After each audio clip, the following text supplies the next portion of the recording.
45th President of the United States on America, we welcome you officially and for the first time to the Embassy of the United States here in Jerusalem, the capital of Israel. Thank you. من كتر هوانا على الناس وعلى الأمم أرسلوا لنا مرة تفتح السفارة الأمريكية في القدس يا أمة عدمة الرجال. قبيل ساعات من شهر رمضان المبارك أمريكا ترسل وفدا مكللا بالزهور احتفالا بنقل السفارة الأمريكية للقدس واعترافا بها عاصمة للصهاينة. كوشنر جوز إيفنكا أكد المؤكد، مصر والسعودية والأردن تنسيق كامل. مش بس كوشنر، كل القنوات الصهيونية أكدت على التنسيق. So proud to be here today in Jerusalem, the eternal heart of the Jewish people. Iran's aggression threatens the many peace-loving citizens throughout the region and the entire world. From Israel to Jordan to Egypt to Saudi Arabia, and previously unimaginable opportunities and alliances are emerging. السفارة وقضية حساسة قد تستخدمها الكثير من المرجعيات العربية والإسلامية من أجل أجندات سياسية، إيران أولا، ولكن الموضوع على ما يبدو محسوم بشكل واضح مع الدول العربية. هنالك تفهم بأن نقل السفارة الأمريكية وبعدها دول عديدة ستنقل سفارتها إلى القدس. ما تقوليش اتصدمت. فيصل وعبد العزيز، الملك فيصل وملك عبد العزيز نسقوا لإنشاء دولة إسرائيل، وقلناها لك قبل كده يوم إعلان قرار ترامب. ما تقوليش اتصدمت. زي ما حكامنا العرب النهارده سبب نكبة 2018 الملك الحسن كان سبب نكبة 67. ما تقوليش اتصدمت. Troisième grand sommet de la Ligue arabe. Alors, vous vous en doutez, le Mossad ne fait pas partie de la liste officielle. L'autre homme clé de cette histoire, c'est Hassan II, le roi du Maroc. Il va permettre aux renseignements israéliens de connaître. Hassan II a tout enregistré en secret. Il n'a pas confiance dans les invités de la Ligue arabe. C'est à peine croyable. Mais qu'est-ce que les Israéliens vont bien pouvoir découvrir sur ces cassettes? Alors, les enregistrements vont révéler qu'il est question, c'est que les rangs arabes sont profondément des informations-là que Tsahal va lancer les premières opérations de la guerre des Syriens. قال لك أصابوا الذعر يوم الحكاية يوم الاجتماع فطردنا، بس ادانا كل التسجيلات. الفلسطينيون وحدهم يسيرون ناحية القدس.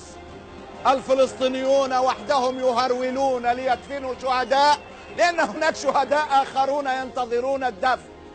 ده الدكتور معتصم النونو بيستقبل شقيقه الشهيد معتز النونو في غزة أثناء عمله بالمستشفى اليوم شهيدا بإذن ربه من ضمن أكثر من 50 شهيد وأكثر من 2400 مصاب جادت بهم غزة اليوم فقط دفاعا عن الشرف العربي. إذا كان فاضل شرف عربي فده أبو صلاح فاكرينه مبتور القدمين واللي بقاله أكتر من شهر بيطلع في مسيرات العودة، ربنا يكافئه النهاردة بالشهادة بإذن الله يتقبله شهيدا. هم أحرار الأمة.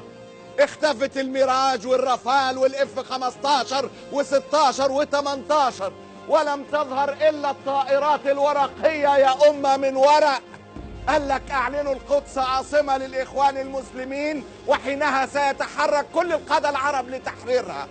العرب في سبات عميق، لكن الكويت كتر خيرها طلبت اجتماع عاجل لمجلس الأمن، والأردنيين عملوا مظاهرة قدام السفارة الأمريكية، لكن تبقى المظاهرات الأكبر في اسطنبول وفي شارع الاستقلال.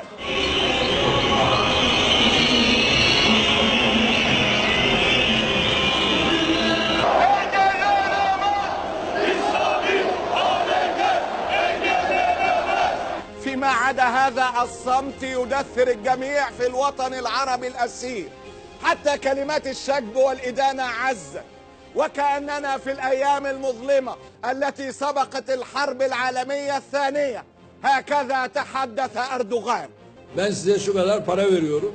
Öyleyse oyunu bu istikamette kullan demek suretiyle adımlar attım. İstediğiniz kadar atın. Bir defa Kudüs, hele Doğu Kudüs Filistin'in başkentidir. Bunu İslam dünyası olarak görelim.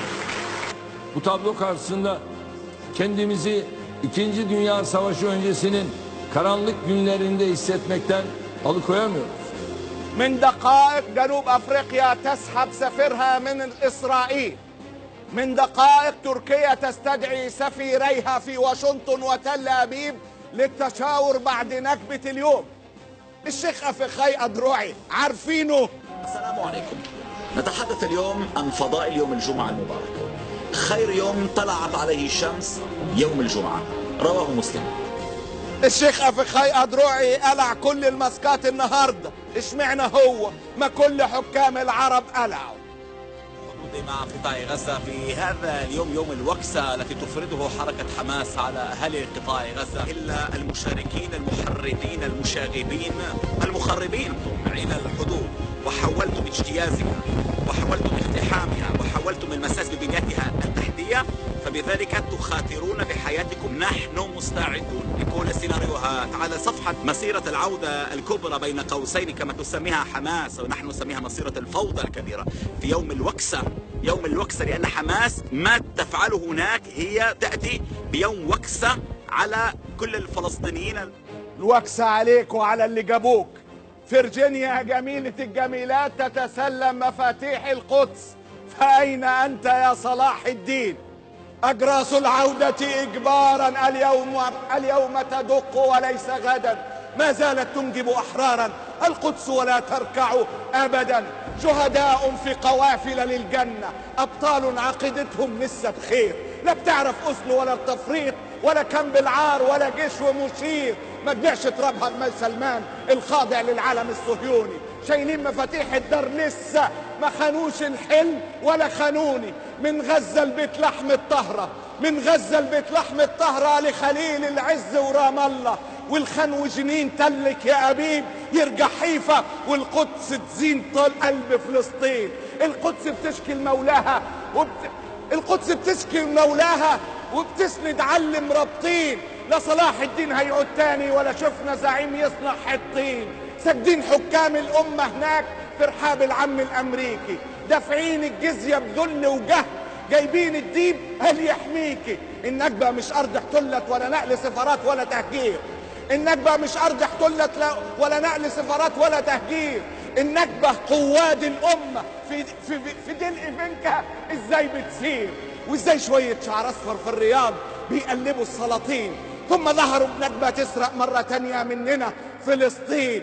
طبع الديوث غلاب لو فوق دماغه عقال أو كاب ودبورة. قرب يا ابني وابن جنب الشاويش عنسين تتنجس الصورة.